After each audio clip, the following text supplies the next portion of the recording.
Yeah, great. Okay. I got distracted somehow. So, questions, reports? How you doing? How's your gods doing?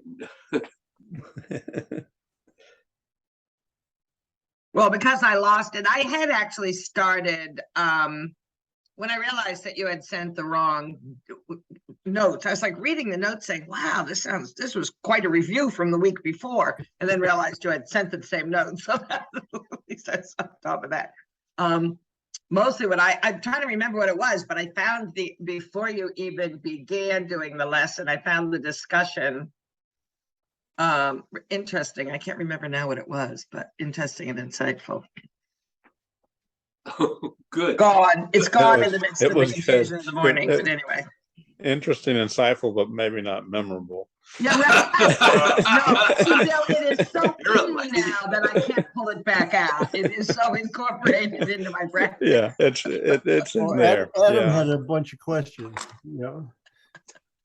So, Sometimes those are really important. Those Yeah. are, yeah, those discussions are very helpful, and they're not necessarily on the they're on the video, but they're not necessarily in the writing, right? So yeah. so when Joanne let me know that I'd sent her the wrong things, I resent, and I hope Yep. everybody got that. If you Everybody- did not, everybody. let me know, and I'll send you the appropriate elements. And if you lose some, let me know. I have all of them Right. stored on an extra hard drive, so I can pull them up and give Pull them it to you. out. I mean, I print everything, so I have hard copies of all the lessons. Oh, good. Yeah, I that's do all. that also. And thank you, Yeah. David, for sending me the one I had over No, deleted or whatever. That's okay. So, what else? Anything? No, I think just consistent progress. Oh, good, You know, it's coming along. good. Anything for either Bill? No, nothing new or exciting. Darn. Wow. Yeah. Yeah. I am feeling like an increasing amount of stuff is happens reasonably well without focusing on it as I'm focusing on other things. And so, Good. it definitely feels, the incremental progress, which at first seemed fairly quick over the past first couple of months or so, is much more gradual, but in a way it's deeper because a lot of things are in place. Yep, good. That speaks to practice, and that's good. So, we'll look at a couple of other things today. One, this might be, I realize this is something that Bruce brought up in teaching gods that I didn't remember anyone raising before. So, when we're doing gods, what are some of the critical internal balance points? For example, a tightrope walker in a circus, when they're walking along the rope, they have a big pole to make sure that they stay balanced and don't fall. So what are some of these things that you want to consider when you are doing the movements of gods? You want to consider them in terms of them being your internal balance points, because it's important.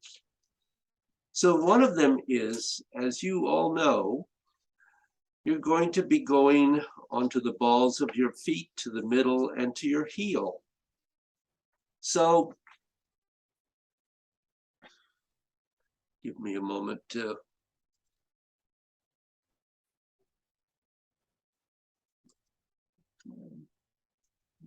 there.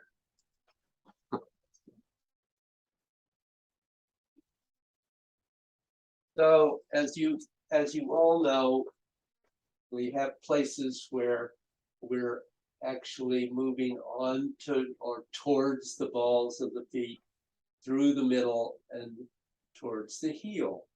And that movement is extremely small, and it's really primarily coming from your center, not from your chest, which immediately throws you off balance. So when we go into movement 1, we are thinking about the fact that as we come up, we're letting our weight move towards our toes. And as we go down, moving towards the heel. And that's because the focus in movement 1 is that full flow of energy from bottom to top to bottom and so on. So the first real balance point here is that there needs to be a coordination between the knees and the elbows. So you all know I keep harping now and then on getting your bending of knees and quad, elbows and shoulders to coordinate, to be exactly simultaneous. And that's really a balance point, because if you don't do that, if your knees complete first,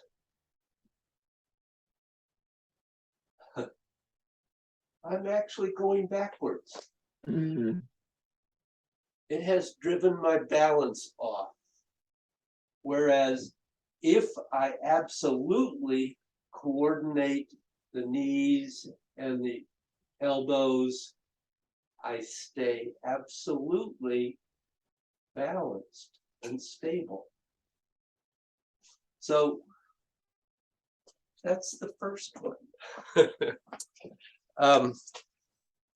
So I want you just for a minute to stand up and do movement 1 and really see if you can begin to feel that. The fact that if you don't get that coordination, you can't do that subtle shift and remain stable.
Okay.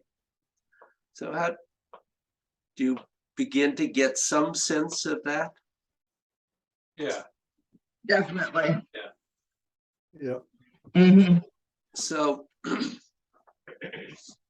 one of the things I wanted to, just watching you, this is just a reminder that when you've extended here, it's very important that those hands really bring the energy back into your body and down. Don't let this movement get limp.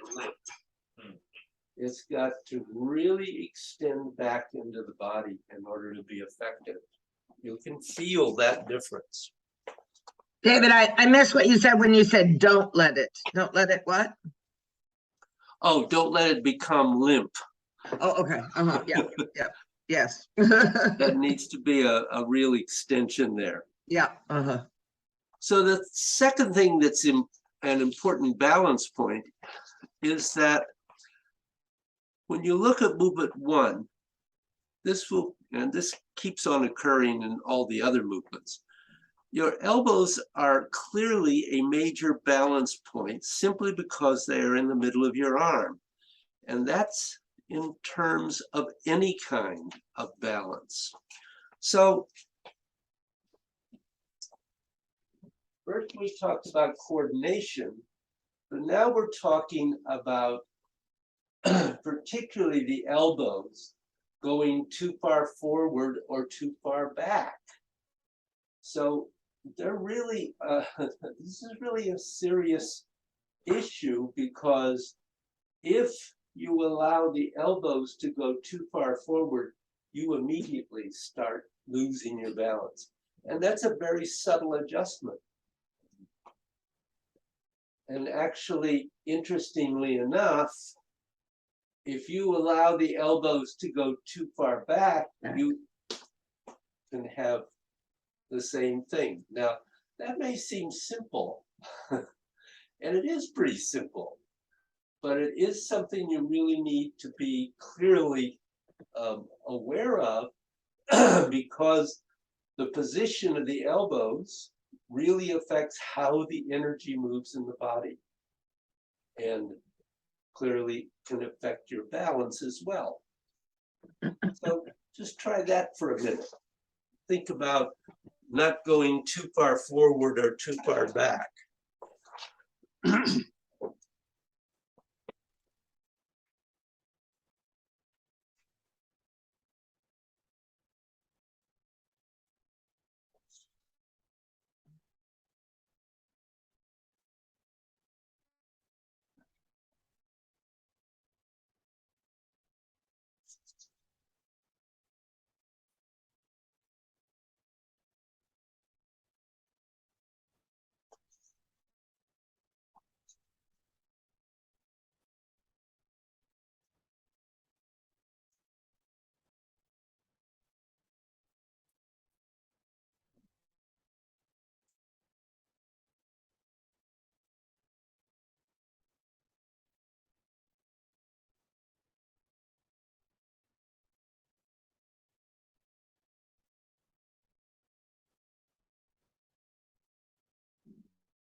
Okay, so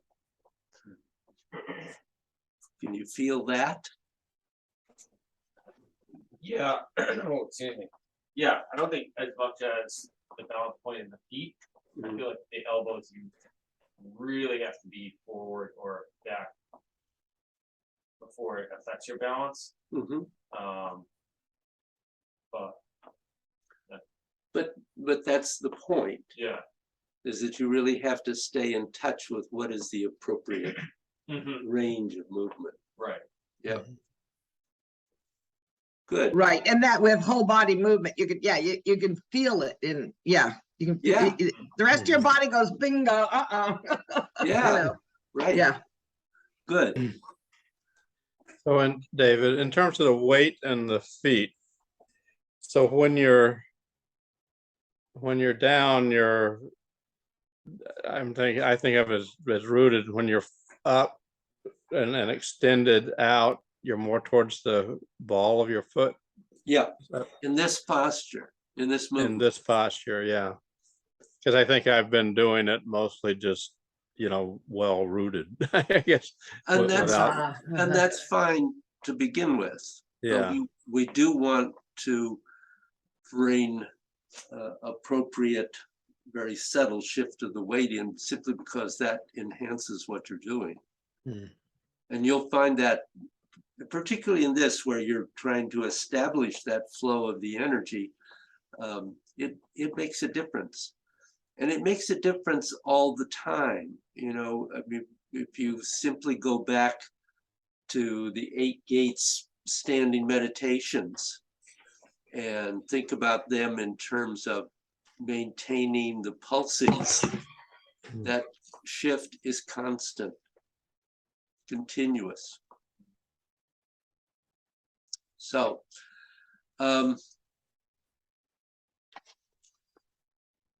one of the things that this is particularly true for movement 1, and I noticed, I think that some of you are tending a little bit to do this, and so this is a good one to think about. As your hands are coming back and down, because this is the final bit, you're shooting the bow, and you want to make sure, oh no, I'm sorry, I'm jumping ahead here. You want to make sure that you're not simply bringing the hands straight down. So there is a tendency not to be able to see what David's talking about.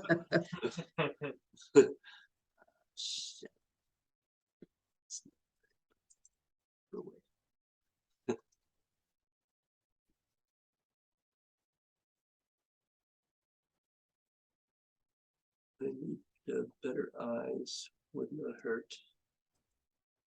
I keep hitting the wrong one. Come on.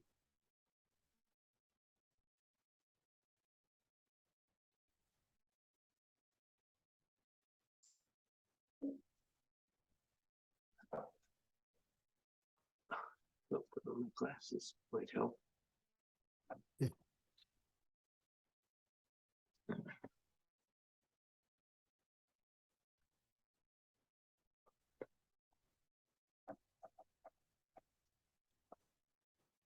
So there is a little bit of a tendency when we've gotten up to this point, some people simply bring the hands straight down and they don't really go back. So when you do that, actually, that again actually disrupts the flow in the entire body. So there is this movement as you come down is not straight. There are continual curves through this whole movement. And so it's not straight down, it's a curve down. It has that continual flow. So that's another important one. And the other piece in relation to that downward movement is that it's the movement of the wrists at the bottom that really causes the energy to move from the spine down through the legs. And so when you come back here, you want to make sure that your wrists, they have to come back, but they also have to really extend at the bottom. They're not just coming down and Right. whipping back up. You have to really have the intent that you want this to send the energy on down. And when you do it, you can feel it drop down through the legs. Good. Wait, David, would you do it from the side angle? Sure.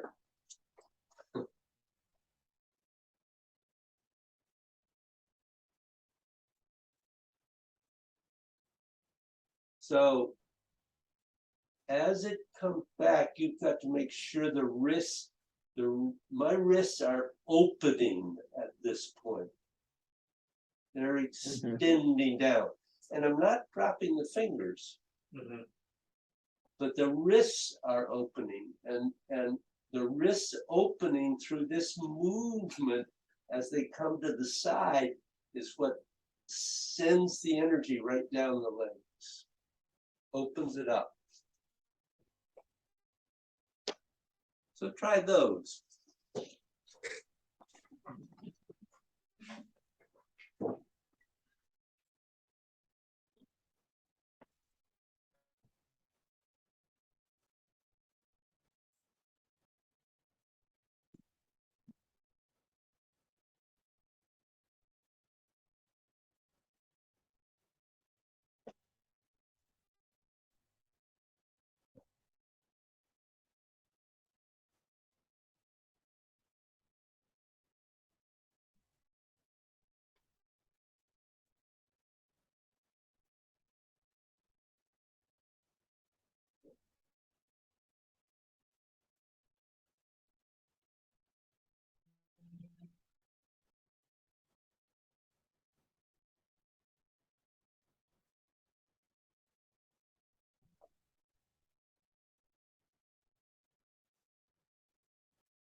So, yeah, make sure to really feel that curve to the side.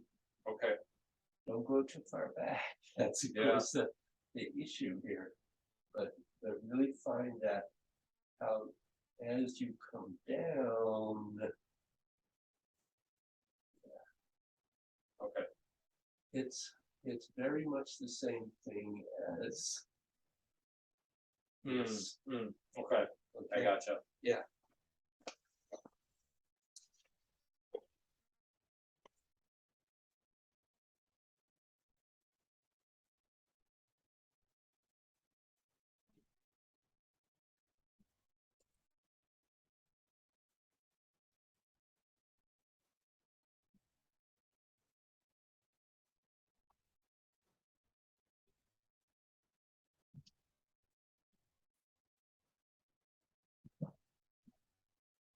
Bill Bynum, would you turn sideways?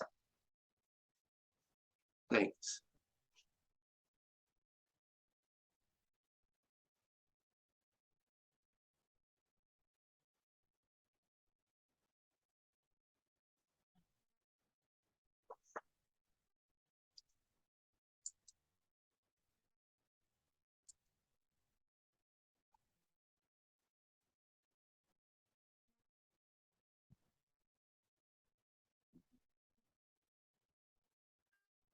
So, Bill, look at me for a moment.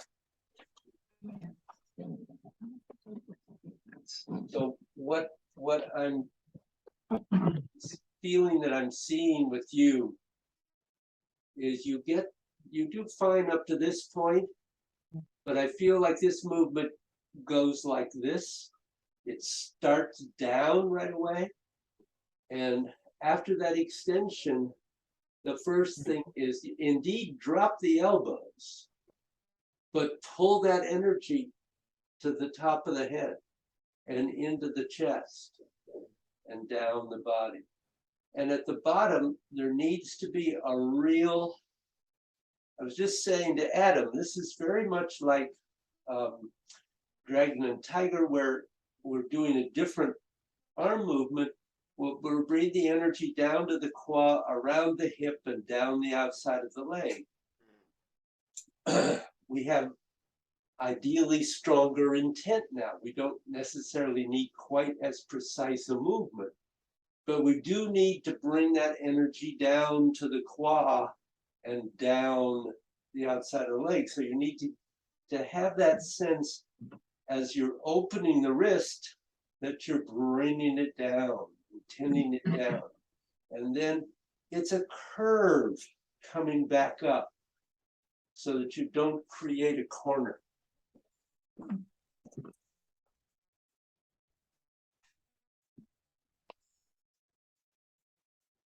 And hopefully that'd be a good reminder for everybody. Yeah.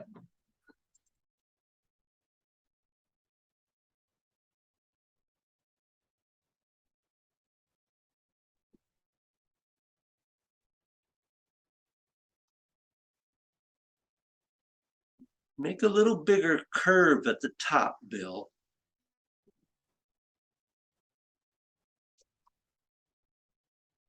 Yeah, a little better.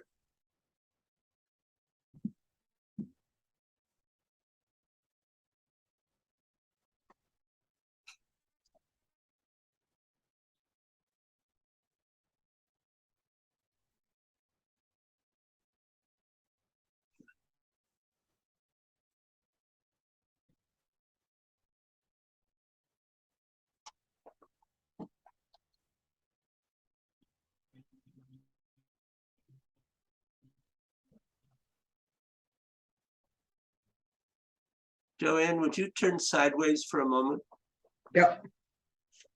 Can you see me? I'm trying to not be, I'm trying to be visible here. Yeah, So my floor pad. that's all right.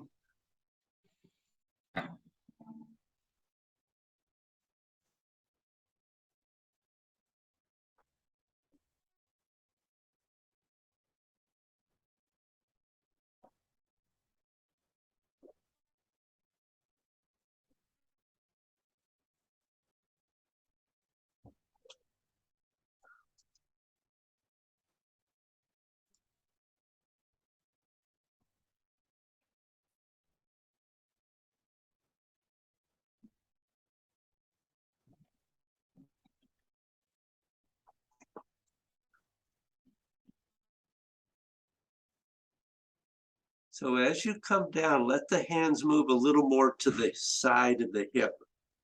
I think it will help. That as I come down to here, to the hip. Yeah. I need Okay. somebody else to run my camera for me. Why is that? Really? You need a techie. Yeah. Well, fortunately, you all are not. None of us are judgmental around the computer. No. And that's good. Where is it? There it is. So maybe if I stay closer to the camera. Yeah, I can see you. Yep. Yeah, That's good. yeah, that's good. So finding that curve here in the top, and notice that my hands are not collapsing. Mhm. They continue that extension until you get fully back, and then they begin to bend as you go down. And they're going to the quad and to the side without going too far back, but nonetheless, indeed, they're coming to the side. Uh-huh. And I hear then what you said. Yeah, curve yeah. back up. Right. I know what you mean now. I'm not going that far. Yeah, Yeah, good. yeah. And I will. Yep. Okay. So relax. Talks about that. So one of the things you might do this week is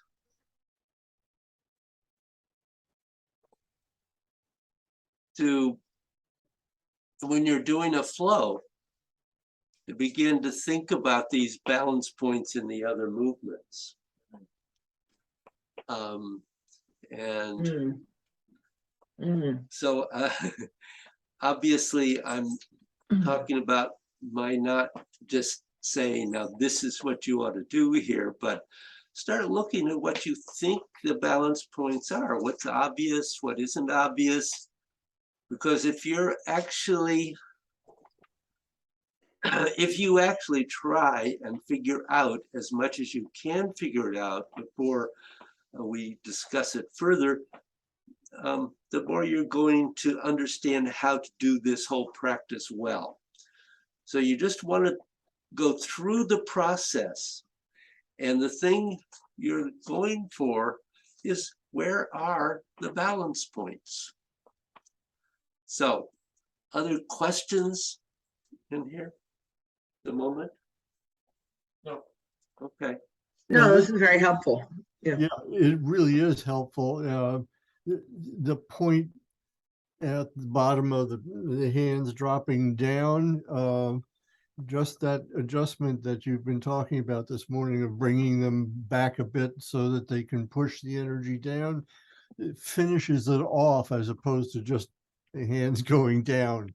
Yes. And then doing something and starting to come up, so it's a rounded, Yep.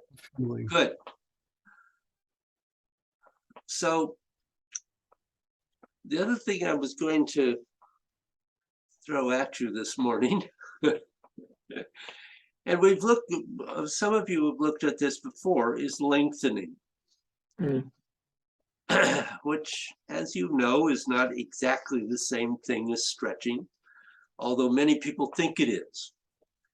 In the West, we think of stretching as just your body gets longer, but stretching and lengthening are not the same thing. In the West, we think of stretching first, not lengthening. For example, almost all yoga is done by stretching. It is not done by lengthening. Stretching literally pulls against the muscles or ligament fibers so that they go from short to long within given ranges of movement, depending upon the bodily tissues that are involved. Stretching will also sometimes go to the extent of trying to rip the muscles so that they will regrow at a slightly longer length. Now, lengthening does not pull on the muscle fiber or tissue. Rather, it releases the muscles and the nerves, which tell the muscles not to connect. So if the muscle fiber stretches, it is just a byproduct of the release of tension within the body.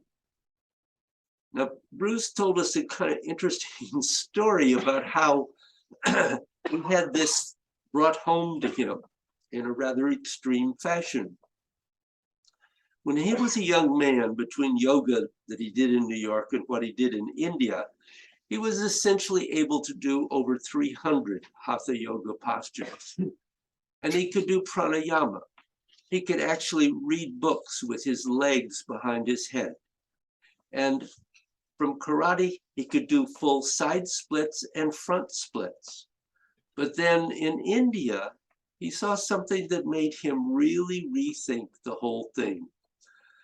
There was a guy in the class he was in called Old Seven Bends because he was really literally so twisted that his body had several clear bends, 7.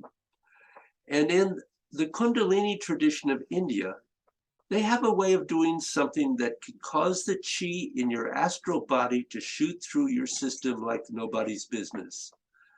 There was no way that that 7 bends could bend down and touch his knees. It was quite impossible for him. But when he had his initiation, which Bruce was actually present at, and saw Old Seven Bends touch his knees and his toes several times, he was really startled. All the chi had started flowing through his body because the actual term for Kundalini in Sanskrit, Kundalini Prana Shakti, which means the prana, the chi of the Kundalini. And for some period of time,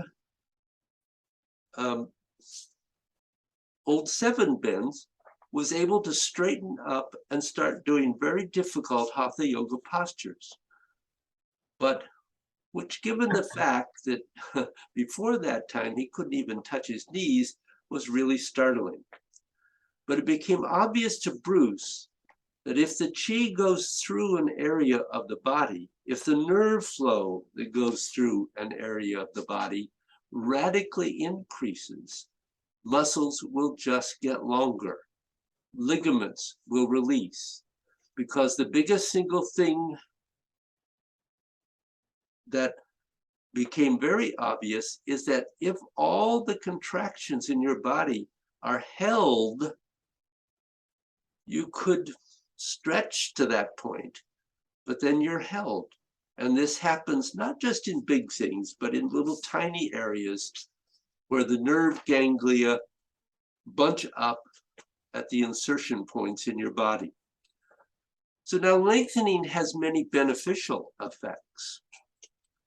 These include, it creates a rubber band-like elasticity in the body tissues. It increases smooth nerve flow from the tissues affected. For athletes, this increases the speed and power of the movements.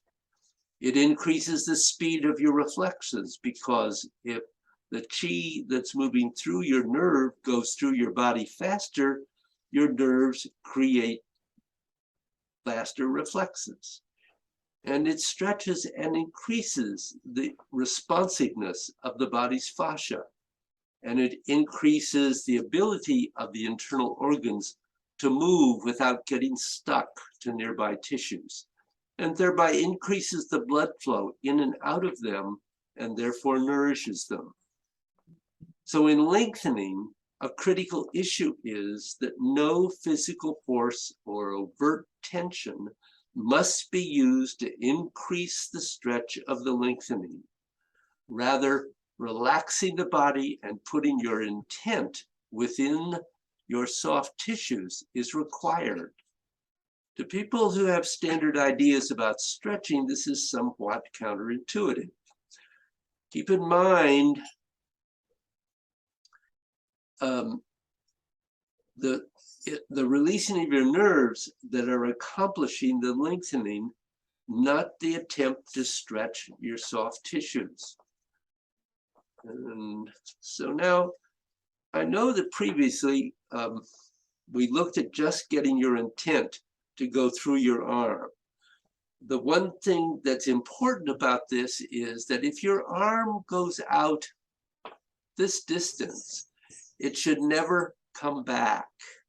So it doesn't lengthen a little bit further, come back, go out, come back, go out. There's no return in lengthening.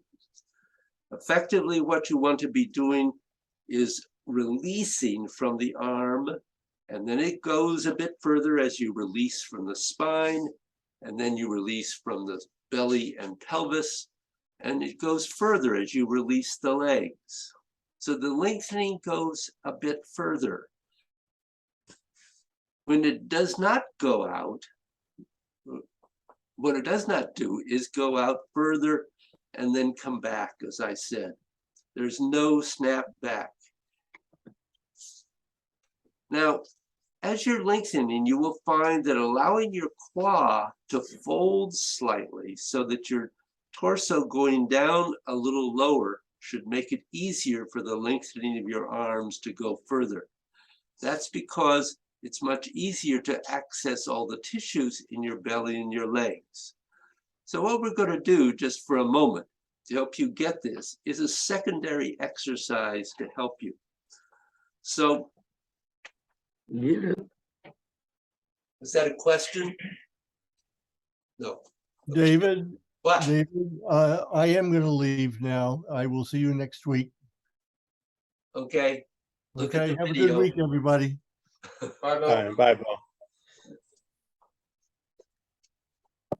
So what you're going to do is bring your arms up with your hands at about shoulders height and in a rounded structure. So I'm not straight out or a rounded shape. And what you're going to do is begin to release the arms so that they lengthen out a little, and then slowly begin to go into a cross squat, very slowly, because you don't have to go very far with it. But let it help you feel the spine release your arms, go a little further. And the belly and pelvis release and allow the arms to go a little further. And release the legs and go a little further. And we're going to just do the lengthening out at first. Now, everybody says, well, how do I measure this? Well, one of the things you can do is, and you can see that toast. You can use like the edge of a door frame because you can stand there. So if you find where you can stand and have your fingers just at the edge of that door frame. And then as you do this, begin to lengthen out. Let yourself release. And release the spine. Don't shift forward, you're just going down. Release the belly and the pelvis. And then release the legs. And then you can check, has your hand gone further? So yeah, I'm talking a lot here, so I'm not releasing, I'm not lengthening as much as I often do, but I went about 3 inches. So you need to release through the whole body. You're making more space in the body. So try it. And I'll do it once with you. So find a good stance. Make sure you relax the quad into your basic position. You want good structure, obviously, to allow the energy to flow. Just breathe for a moment.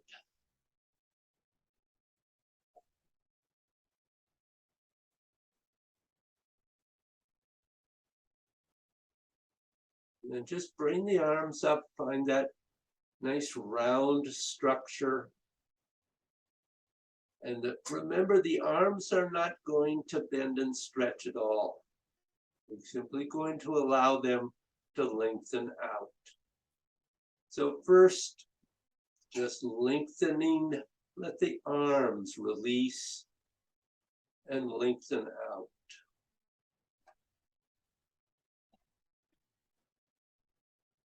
And don't let it get tight. And then feel your spine. Put your intent into your spine to release. And let yourself slowly begin to sink a little and release your spine. Then feel your belly and pelvic area let go.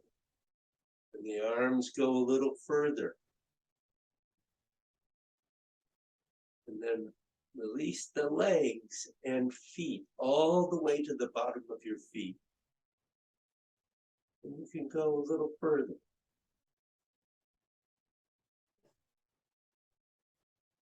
And then you can release that, and I want you to just play with that a few times. And feel what happens in your hands. If you are managing to allow yourself to lengthen, the energy flow will increase.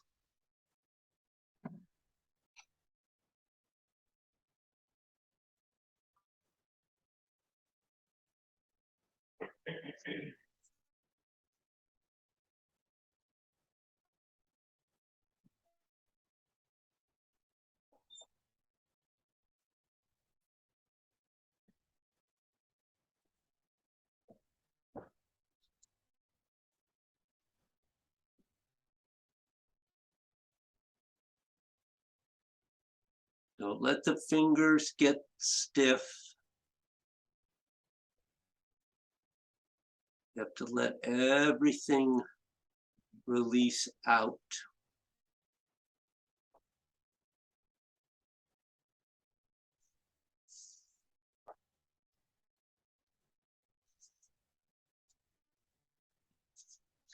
Each time you release another part of your body, you should get more space inside your body, as well as the arms lengthening out.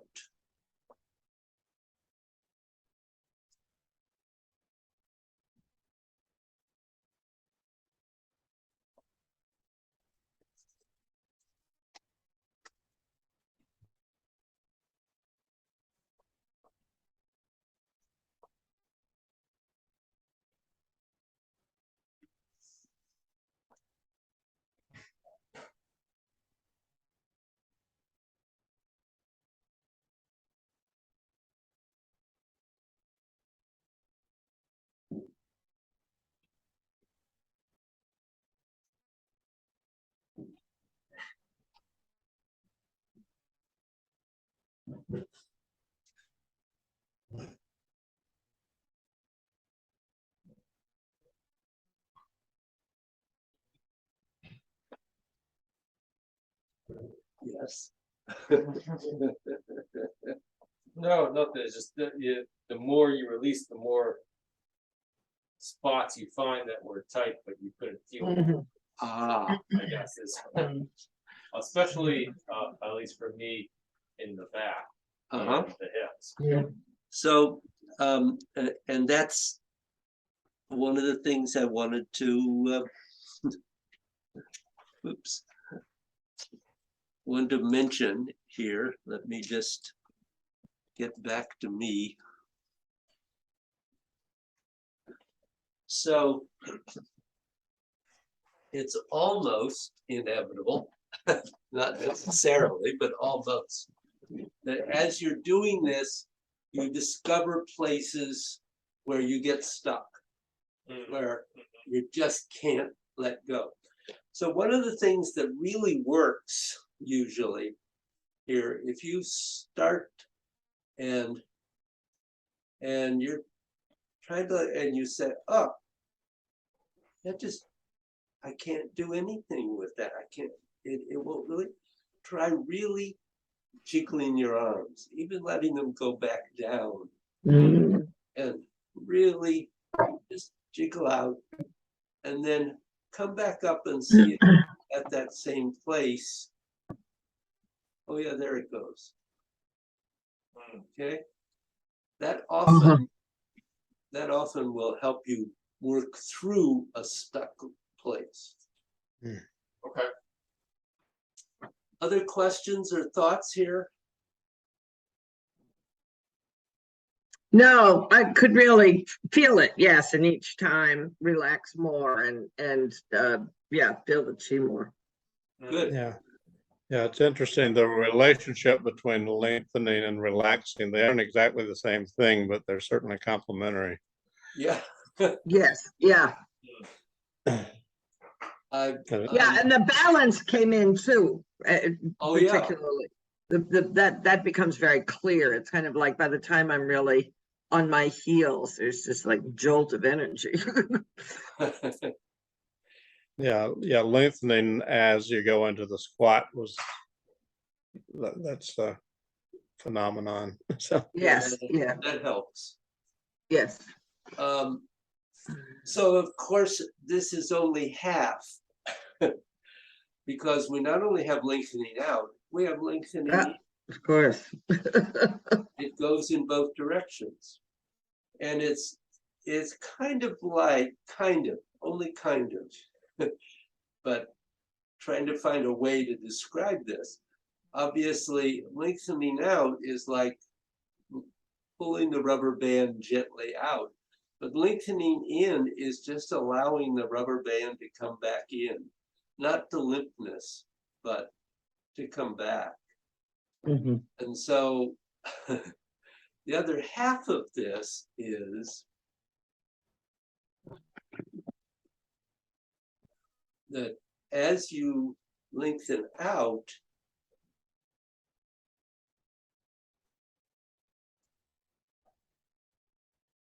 now you're going to lengthen in. And so as you come back up, and I mean, kind of making that a little larger than it needs to be, but the lengthening in is just allowing those tissues to come back in. It is not bending back in. And so it is generally harder to feel the lengthening in than the lengthening out. But this is kind of a good exercise to work with, to begin to feel that. Clearly, when we look at we've been sort of focusing on movement 1 today, but clearly as we're doing this, we're lengthening in when we get ready to start. And as we do this, we're lengthening out and we're lengthening in.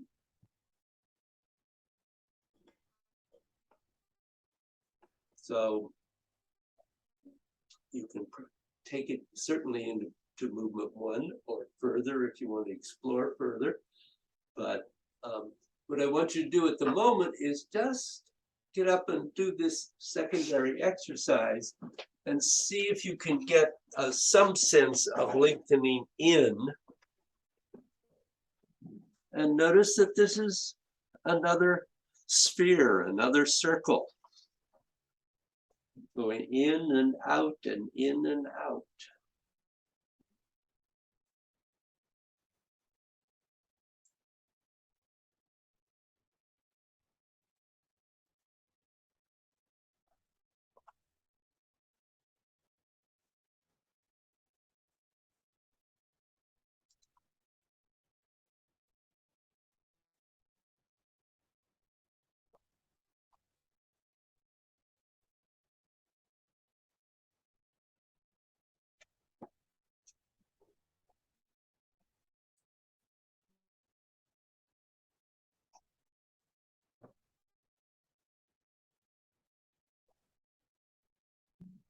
Joanne, Yeah. I think if you, instead of having the palms down, which is tending to rotate your elbows out, that if you turn your palms a little more Yep, towards I each think other. I had that before. Thank you. Yeah. Yep.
So now just for a moment, you might try movement 1 and see if you can sense lengthening out and lengthening in that. You know, Bruce did use one other word for lengthening, elongation, which I thought was a good word for it.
So finish this movement and relax.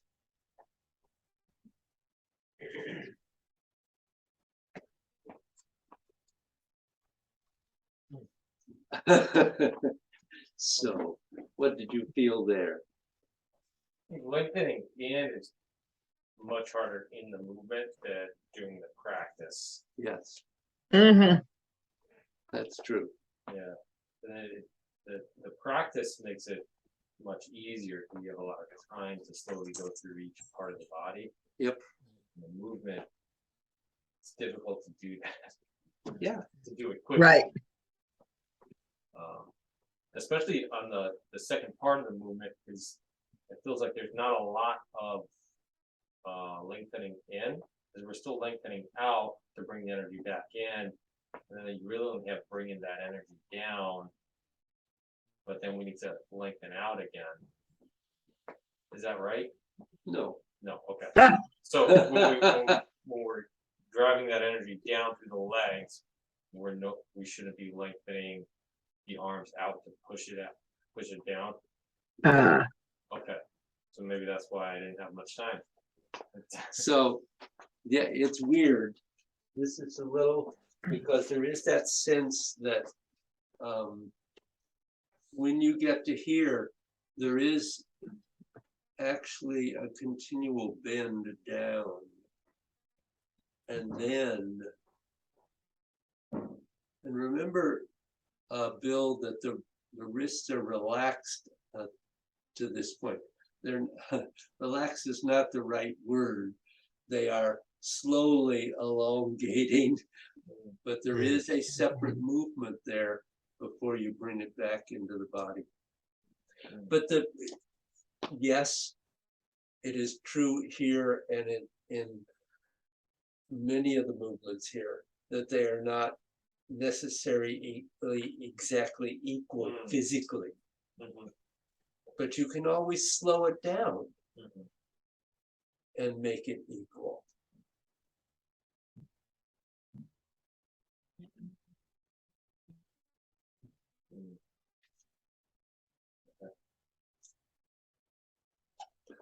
Either of you have a question? Or No, I thought Adams was very helpful though. absolutely. Anything for you, Bill? Yeah, well, I just think the awareness related every point or every step of the flow. There's no in between paying attention to what's going on. It's constant. No. Then Right. that's a good point. Yes, we're trying to stay continuously present. Absolutely. Absolutely. I would say that going back after that other exercise definitely helped. I mean, I could definitely feel things differently. Yeah. Good. Yeah, Right. I'd say that it's totally changed my approach to the first posture. Yeah. Yeah, there's a lot in this class that helped with that. Yep. Yeah, this is that's what kept happening as I was learning this. I couldn't believe how there was even more. Right. It keeps going deeper and deeper. It's even a little different than more. We've kind of rebooted posture one here. Oh yeah, absolutely. Yes, yes. And that will continue to happen because that is what happens in learning this practice. Absolutely. Good. Well, thank you very much. All right, thank you, David. Have a good Thank week. you. Yes, great. Good class. Practice. Practice. Good. I'll send you an email. I may miss the next two classes. We'll be at the Cape next week and up in New Paltz the following week, visiting my son who's doing a concert then. So, Oh, good. but there's a chance, depending on how early things start, that I may check in too. Either way, I'll check in virtually or in person. So Okay. Well, we'll hope to see you in person. very good. Have fun. Take care. You too. Bye.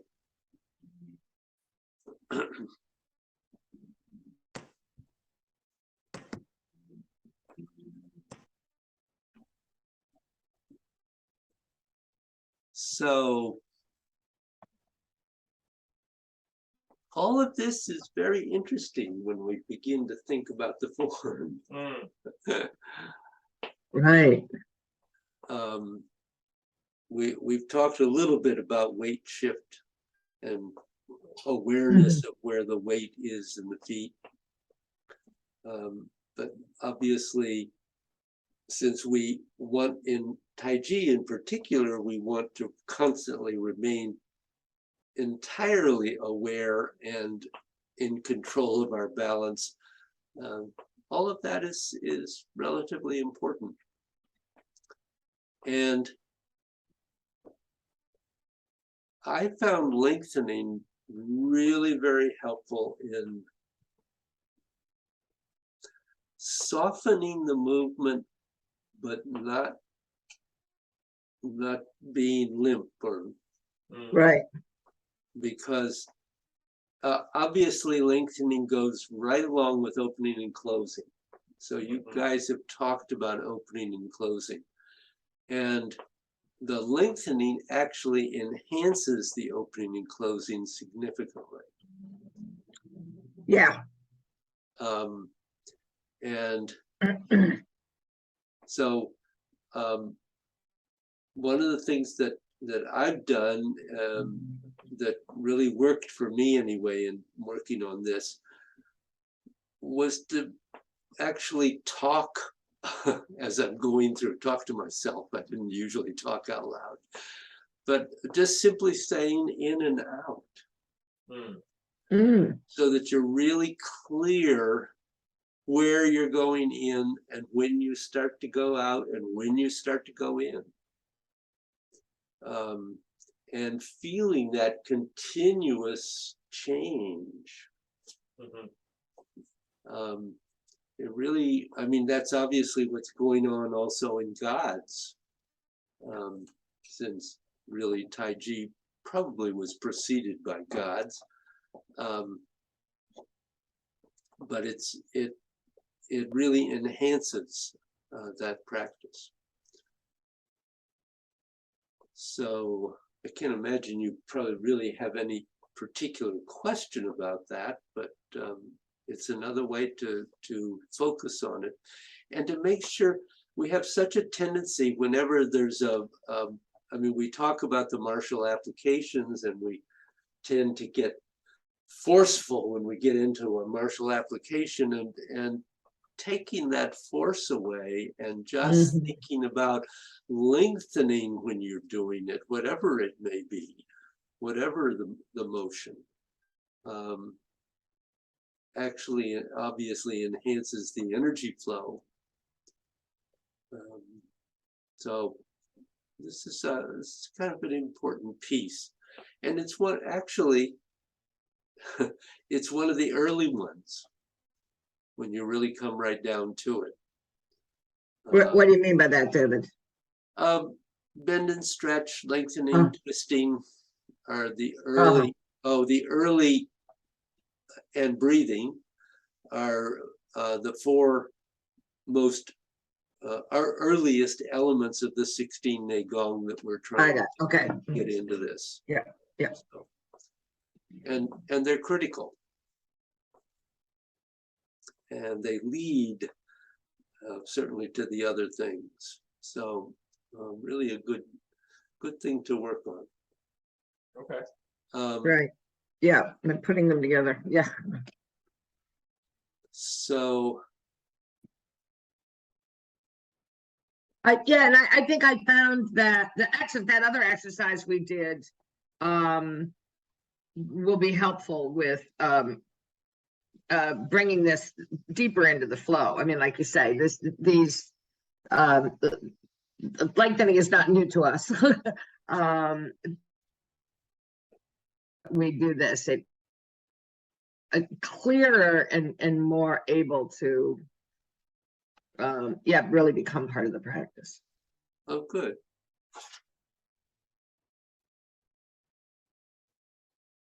I couldn't even read what that said. It was so quick.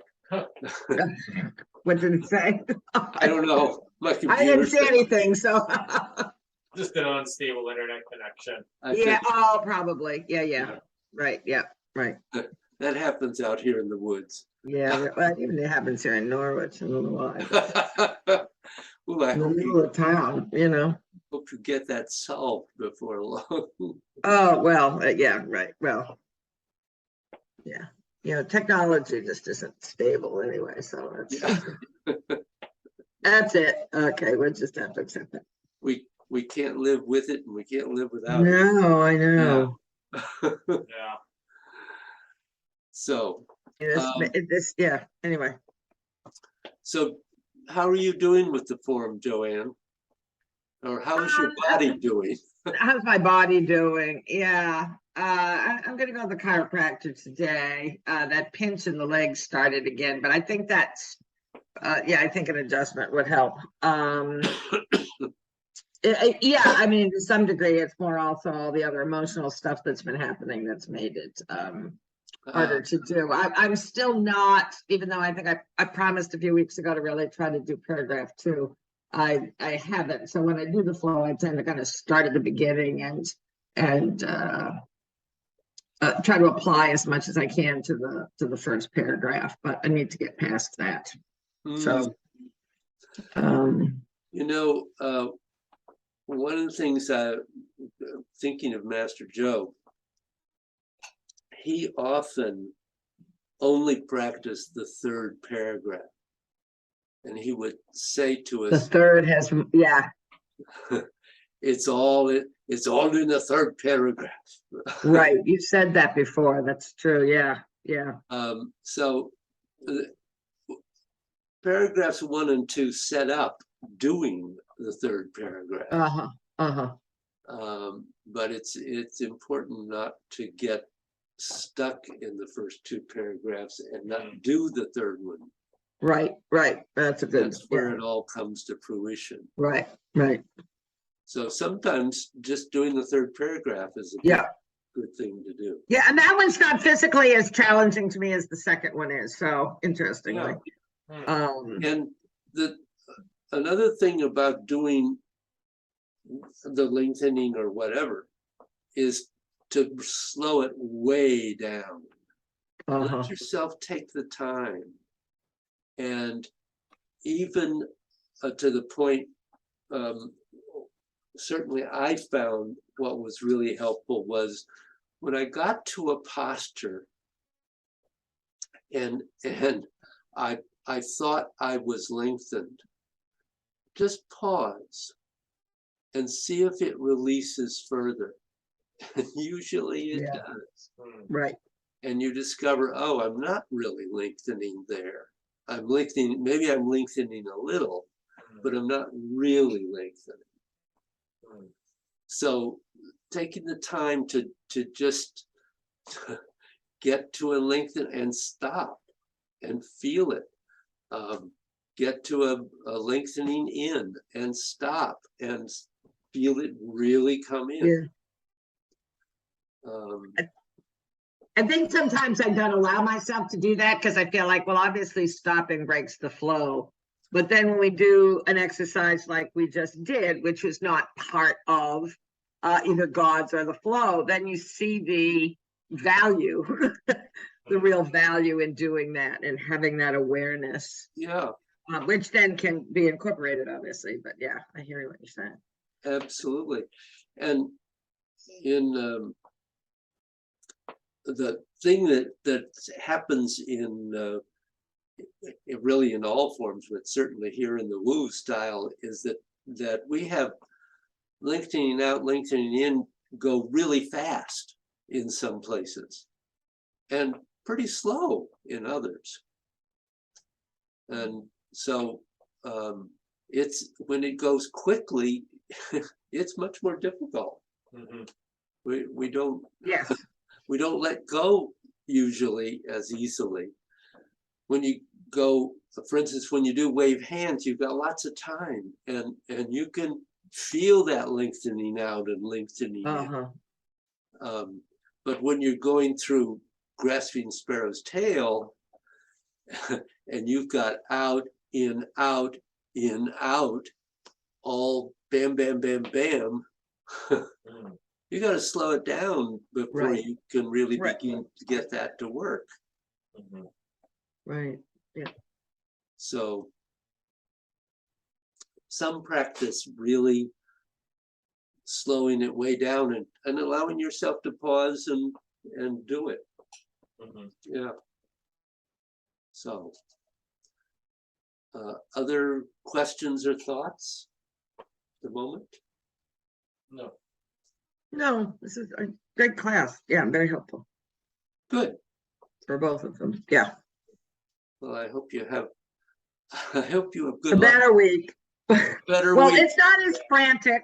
It's an easier week, a bunch of big things, and yeah. So I'm actually around this weekend. More time. Oh, good. Well, I hope you have a good week. You Thanks. all too. All right. Thank you. Bye-bye, Adam. Bye. Bye.